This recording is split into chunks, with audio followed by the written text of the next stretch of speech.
Dear student, आज के lecture में हम देखेंगे कि के मैप को किस तरह से सिंप्लीफाई करके सॉल्व किया जाता है।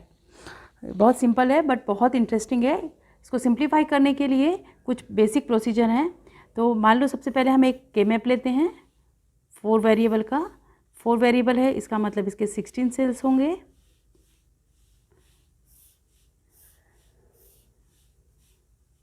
सपोज इसके वेरिएबल्स हैं ए, बी एंड सी, डी। तो ये आपको पहले ही पता है। इसकी वेरिएबल्स लेते हैं हम, लेफ्ट साइड में यदि लेते हैं तो A bar, B bar, A bar B, A B and A B bar. उसी तरह से हॉरिजेंटल में ये हो जाएगा C bar, D bar, C bar, D, C D and C D bar. किसी भी सेल्स की वैल्यू इनका क्रॉस प्रोडक्ट होता है। सपोज इस सेल्स की वैल्यू निकाली है तो इस सेल का क्रॉस प्रोडक्ट हो जाएगा A B bar and C D. अब इसको सिंप्लीफाई करने के लिए इसमें 3 बेसिक चीज़ें बनाई जाती हैं। पहला होता है उसमें पेयर, फिर क्वैड एंड थर्ड होता है ऑक्टेट। पेयर क्या होता है? Pair is the combination of 2 ones. Combination of 2 ones. Ones क्या होते हैं? वंस जो के मैप में वैल्यू पुट की जाती 0 या 1, उन वंस में को लेकर पेयर बनाया जाता है। सबसे पहले हम लेते हैं पेयर। मान लो एक के मैप है और इसकी वैल्यू है सपोज 0 0 1 1 0 0 1 1 0 0 0 1 1 और ये हो गया 0 0 0। तो पेयर क्या होता है? Pair is the combination of 2 ones. ये 2 वंस जो हैं ये हॉरिजेंटल भी हो सकते हैं, वर्टिकल भी हो सकते हैं, एडजेसेंट होना चाहिए, सिर्फ आसपास के 2 वंस को लिया जाता है। तो यहाँ पे यदि इस के मैप पे हम देखें तो हमारे कौन कौन से पेयर बन रहे हैं। तो पहला देख सकते हैं आप, पहला ये बन रहा है ये 2 1। उसी तरह से और कौन कौन से हैं? ये यहाँ पे भी एक बन रहा है, ये दूसरा पेयर बनाया जा सकता है, और ये भी एक पेयर है, ये एक और पेयर बनाया जा सकता है। अब पेयर से क्या होता है? पेयर के आसपास यदि देखा जाए तो उसमें से एक वेरिएबल एलिमिनेट किया जा सकता है। जैसे आप देख सकते हैं इस 1 की वैल्यू क्या होगी? A bar, B bar, C and D. और इस 1 की वैल्यू क्या होगी? A bar, B bar, C D bar. तो जो एडजेसेंट 1 रहते हैं उसमें एक वेरिएबल का अंतर होता है, या एक वेरिएबल जो है वो कॉम्प्लीमेंट फॉर्म में होता है और दूसरे साइड पे वो अनकॉम्प्लीमेंट फॉर्म में होता है। तो इस पेयर में आप देख सकते हैं कि जो डी है, वेरिएबल डी है, वो यहाँ पे है डायरेक्ट फॉर्म में और यहाँ पे है कॉम्प्लीमेंट फॉर्म में, और बाकी जो वेरिएबल हैं वो सेम है। ए बार, बी बार यहाँ पे भी है, यहाँ पे भी है, सी यहाँ पे भी है, सी यहाँ पे भी है। तो केवल एक डी वेरिएबल है जो कि दोनों में डिफरेंट फॉर्म में है। तो जब इस पेयर को बनाया जाता है तो ये वेरिएबल एलिमिनेट हो जाता है। तो यदि आप इसको लिखें, डायरेक्ट भी लिखें, तो क्या लिख सकते हैं? ये पेयर 1, यदि हम इसको ले लेते हैं पेयर 1 या पेयर ए ले लेते हैं सपोज, तो पेयर ए को क्या लिख सकते हैं आप? A bar, B bar, C D plus A bar, B bar, C D bar. इसको बुलियन इक्वेशन से सॉल्व करें तो क्या कॉमन आ जाएगा? ये आ जाएगा ए बार, बी बार, सी, और ब्रैकेट में आ जाएगा डी प्लस डी बार। तो D plus D bar is 1। तो ये आपका हो गया ए बार, बी बार, सी। तो पेयर क्या हो रहा है? पेयर एलिमिनेट्स 1 वेरिएबल जो कि कॉम्प्लीमेंटेड और अनकॉम्प्लीमेंट फॉर्म में एडजेसेंट रूप में होता है। उसी तरह से ये दूसरा पेयर को देखें। सपोज हम इसको लेते हैं बी, पेयर बी। तो पेयर बी कैसे लिख सकते हैं? पेयर बी के इक्वेशन क्या बनेंगे? यहाँ पे देख सकते हैं कि ये ए बी और सी बार डी। तो ये हो जाएगा A B C bar D. फिर इस वन के लिए क्या हो जाएगा? A B bar C bar D plus A B bar C bar D. यहाँ पे कॉमन क्या क्या है? यहाँ पे कॉमन है ए सी बार डी, और अनकॉमन क्या है, बी प्लस बी बार, और B plus B bar is equal to 1, तो ये हो जाएगा ए सी बार डी। तो ये इस पेयर का इक्वेशन हुआ। यहाँ पे भी आप देख सकते हैं, यदि हम यहाँ पे वेरी करें तो ये है ए बी, यहाँ है ए बी बार, मतलब बी जो है वो वेरी हो रहा है कहाँ से, बी वेरी हो रहा है अनकॉम्प्लीमेंट फॉर्म से कॉम्प्लीमेंट फॉर्म में, तो बी एलिमिनेट हो जाएगा इस पेयर के लिए। यदि ये तीसरे पेयर में लिए तो क्या हो जाएगा, यहाँ पे देख सकते हैं ये है आपका ए बी सी डी बार, और यहाँ है ए B bar C D bar. तो इस पेयर सी के लिए यदि पेयर सी लेते हैं तो पेयर सी का इक्वेशन क्या हो जाएगा, pair C is equal to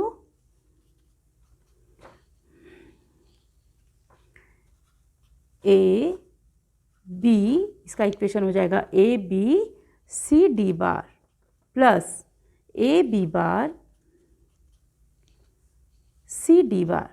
यहाँ पे भी बी जो है वो अनकॉम्प्लीमेंट से कॉम्प्लीमेंट फॉर्म में चेंज हो रहा है, तो बी एलिमिनेट हो जाएगा और बाकी जो है वो एज इट इज़ लिखे जा सकते हैं।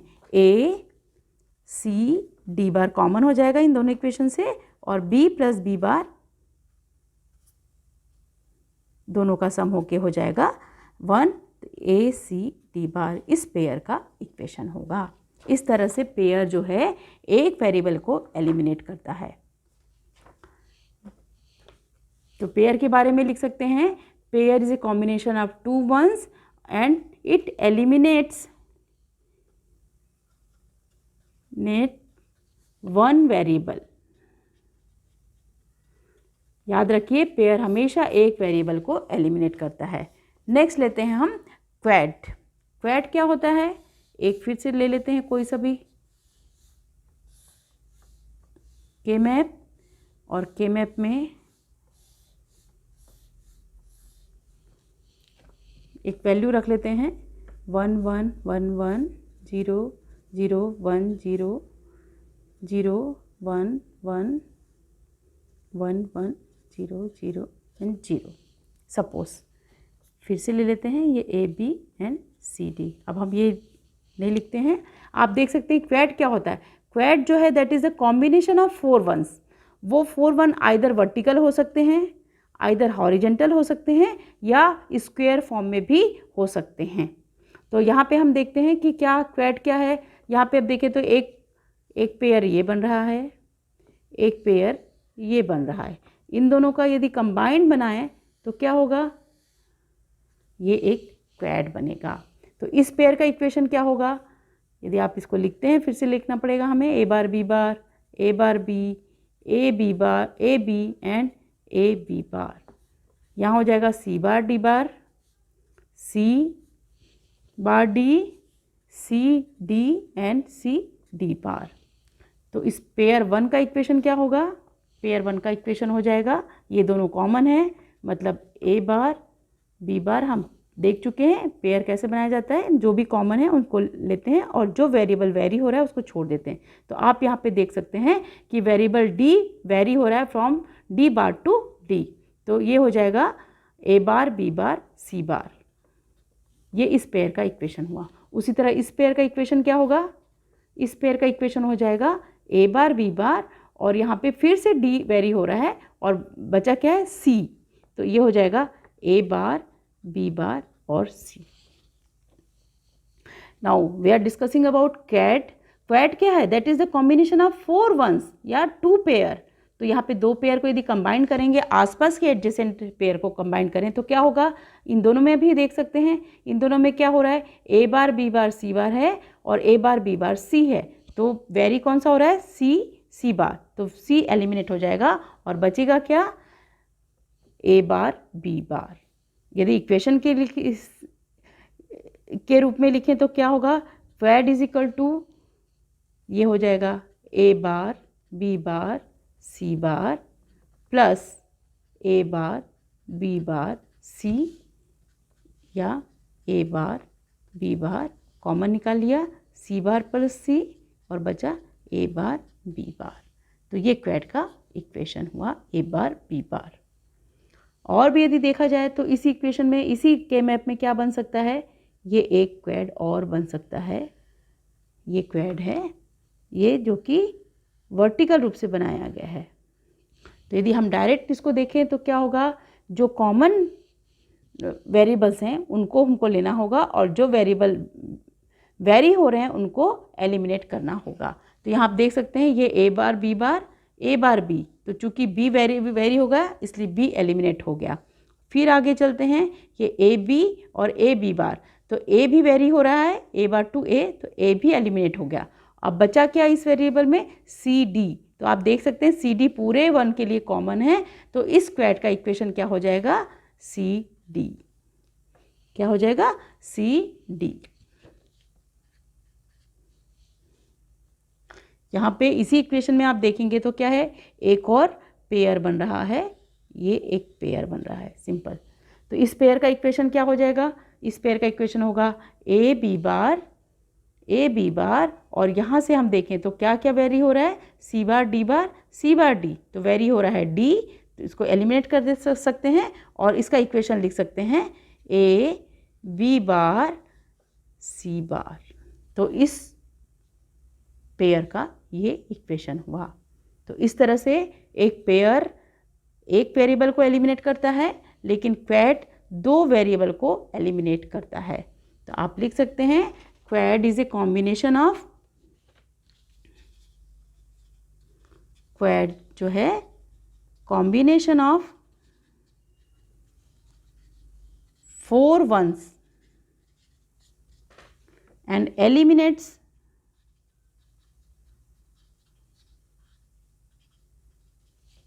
2 variables। याद रखिए हमेशा कि पेयर जो है वो एक वेरिएबल को एलिमिनेट करता है और क्वेड जो है वो 2 वेरिएबल को एलिमिनेट करता है। नेक्स्ट हम देखते हैं ऑक्टेट। ऑक्टेट क्या होता है, octet is a combination of 8 ones। Octet is combination of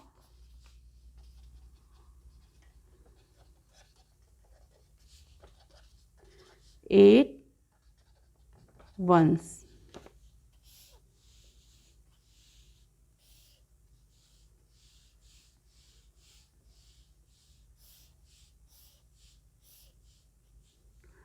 suppose ये एक के मैप है जिसमें इतने सारे 1 हैं, ये ले लेते हैं ए बी, ये ले लेते हैं सी डी। तो क्या होगा, ऑक्टेट क्या होता है, that is the combination of 8 ones। वो 8 ones हॉरिजेंटल भी हो सकते हैं और वर्टिकल भी हो सकते हैं। तो यहाँ पे आप देखेंगे तो यहाँ पे एक हॉरिजेंटल 8 का कॉम्बिनेशन बन रहा है ये। अब इसमें देख सकते हैं क्या हो रहा है, ये है A bar B A B and A B bar. उसी तरह C bar D C D bar and C D and C D bar. तो क्या हो जाएगा, यदि इस ऑक्टेट को देखें तो ये ऑक्टेट क्या है, ये 8 ones है यहाँ पर, और इसमें वेरी क्या क्या हो रहा है। यहाँ से आप देखें तो ए बार ए, तो मतलब ए एलिमिनेट हो जाएगा, सिर्फ बचेगा क्या, बी। फिर इधर चलें तो देखते हैं सी बार डी, मतलब डी वेरी हो रहा है तो डी एलिमिनेट हो जाएगा। और आगे देखें तो सी बार और यहाँ पे सी, मतलब सी भी वेरी हो रहा है, इसका मतलब है कि सी और डी दोनों एलिमिनेट हो जाएंगे। यहाँ से ए एलिमिनेट होगा और इस ऑक्टेट का सिर्फ इक्वेशन बचेगा बी। इसका मतलब है octet is a combination of 8 ones and eliminates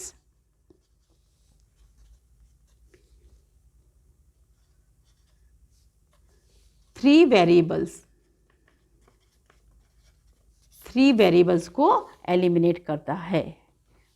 ये यहाँ पे देख सकते हैं ए बार और ए है तो ए एलिमिनेट हुआ, यहाँ पे सी और डी दोनों वेरी हो रहे हैं पूरे थ्रू आउट लेंथ में, इसलिए सी और डी दोनों एलिमिनेट हो जाएंगे, सिर्फ बचेगा क्या, सिर्फ बी। एक और के मैप लिया यदि अपन ने, और इसमें ले लेते हैं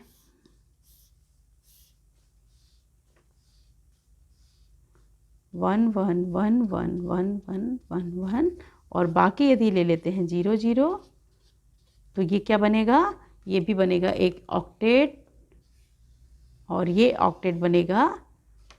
यहाँ से यदि ए बी लेते हैं, यहाँ एक सी डी ले लेते हैं, आपको इसकी वैल्यू भले ना लिखें, सी डी की वैल्यू और ए बी की वैल्यू भले ना लिखें, लेकिन ए बी किधर लिया गया है और सी डी किधर लिया गया है ये मेंशन करना ज़रूरी है। उसके बिना समझ नहीं आएगा कि क्या लिया था और किसको एलिमिनेट करना है। तो आप देख सकते हैं यहाँ से जब हम चलेंगे तो ए बी पूरा की तरह एलिमिनेट हो रहा है। यहाँ पे आता है C bar D bar, C bar D, C D and C D bar. तो यहाँ पे एलिमिनेट हो रहा है सी बार और सी दोनों वेरी हो रहे हैं, तो सी बार एलिमिनेट हो जाएगा और बचेगा क्या, डी। तो इस क्वैड का इक्वेशन होगा डी। तो इस तरह से पेयर, क्वैड और ऑक्टेव बनाए जाते हैं। इसमें एक और टेक्निक यूज़ की जाती है कि यदि कोई के मैप में यदि 1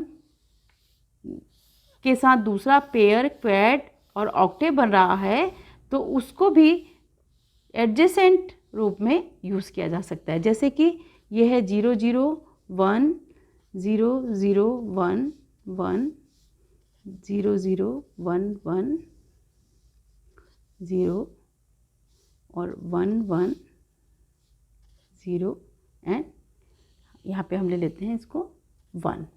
तो क्या बनाया जा सकता है, आप देख सकते हैं यहाँ पे बनेगा एक, यहाँ पे बनेगा एक क्वैड, ये बन गया एक क्वैड, यहाँ पे भी बन गया एक दूसरा क्वैड। हालांकि ये 2 पेयर बन सकते थे, लेकिन इन दोनों पेयर एडजेसेंट हैं तो इनको कंबाइन करके ये 1 बनाया जा सकता है। और फिर यहाँ पे एक बनेगा एक और पेयर। तो इसमें आप देख सकते हैं कि ये दोनों जो 1 हैं, ये दोनों 1 इस क्वैड में भी हैं और इस क्वैड में भी हैं। इसको कहते हैं overlapping, overlapping of groups, overlapping of groups. इस तरह से ओवरलैप करके इसको और सिंप्लीफाई किया जाता है और एक ग्रुप के 1 को दूसरे ग्रुप में यूज़ किया जाता है। इसमें बस ये ध्यान देने वाली बात है कि इसमें एक न एक 1 ऐसा होना चाहिए जो कि किसी भी ग्रुप में यूज़ ना हो या अनकॉमन हो। इस तरह से ओवरलैपिंग की जाती है। इसके एक और मोस्ट इम्पॉर्टेंट टेक्निक है मैप रोलिंग। मैप रोलिंग में क्या होता है, मैप रोलिंग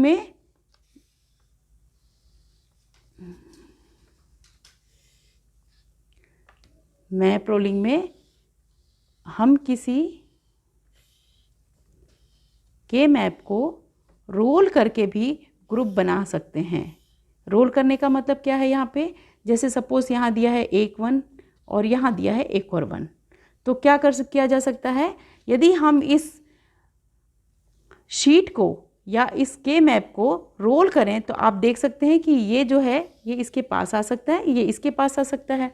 तो इन दोनों को कंबाइन करके भी बनाया जा सकता है। वैसे ये 2 ग्रुप बनेंगे, 2 पेयर बनेंगे, लेकिन यदि मैप रोलिंग यूज़ किया जाए तो क्या कर सकते हैं, ये इसको यहाँ से इसके साथ रोल करते हुए मिलाएंगे और इसको यहाँ से रोल करते हुए मिलाएंगे तो क्या बन सकता है, ये एक क्वैड बन सकता है। और चूंकि क्वैड जो है वो 2 वेरिएबल को एलिमिनेट करता है, इसलिए ये और भी कॉम्पैक्ट फॉर्म में बनेगा। तो आप इसको देख सकते हैं, सपोज ये लेते हैं हम ए बी, ये लेते हैं सी डी, तो यहाँ पे हो जाएगा A bar B bar, A bar B, A B and A B bar. उसी तरह से यहाँ C bar D bar, C bar D, C D and C D bar. तो ये पेयर का इक्वेशन क्या होगा, ये पेयर का इक्वेशन, पहले पेयर का इक्वेशन हो जाएगा, इस पेयर का इक्वेशन हो जाएगा, सपोज हम लिखें यहाँ पे, तो इस पेयर का इक्वेशन हो जाएगा, यहाँ पे वेरी क्या हो रहा है, A bar B bar B, तो बी वेरी हो रहा है, इसका मतलब बी एलिमिनेट हो जाएगा। यहाँ पे सी बार डी बार दोनों कॉमन है इसलिए वो आएंगे, तो इक्वेशन क्या हो जाएगा, ये हो जाएगा A bar C bar and D बार। उसी तरह से इस पेयर का इक्वेशन क्या बनेगा, इस पेयर का इक्वेशन बनेगा अगेन, यहाँ पे बी वेरी हो रहा है तो बी को हटाया जा सकता है, यहाँ पे आ जाएगा ए बार और इन दोनों को लिया जाएगा और ये बनेगा ए बार सी डी बार। अब यदि इनको रोल करके एक कंबाइंड क्वेड बनाया जाए तो क्या होगा, इन दोनों को सम कर सकते हैं हम, ए बार C bar D bar plus A bar C D bar. तो इसको सम करेंगे तो क्या आ जाएगा, इसको सम करेंगे तो कॉमन क्या निकलेगा, ए बार डी बार और सी प्लस सी बार। तो बचा क्या, ये बचा ए बार डी बार। तो ये जो ए बार डी बार है ये इस क्वेड का इक्वेशन है, ये क्वेड का इक्वेशन हो जाएगा ए बार डी बार। आप यहाँ पे भी देख सकते हैं, यहाँ पे एलिमिनेट क्या हो रहा है, बी बार वेरी हो रहा है तो बी हट गया, बचा ए बार, और यहाँ से यहाँ जब हम चलते हैं तो यहाँ पे सी बार डी बार है, यहाँ पे सी डी बार है तो सी भी एलिमिनेट हो गया, बचा क्या डी बार। तो फाइनल क्या बचा, ए बार डी बार। इस तरह से मैप रोलिंग और ओवरलैपिंग करके इक्वेशन को और भी रिड्यूस किया जाता है और सबसे कॉम्पैक्ट फॉर्म में इक्वेशन बनाए जाते हैं। ये था मैप रोलिंग।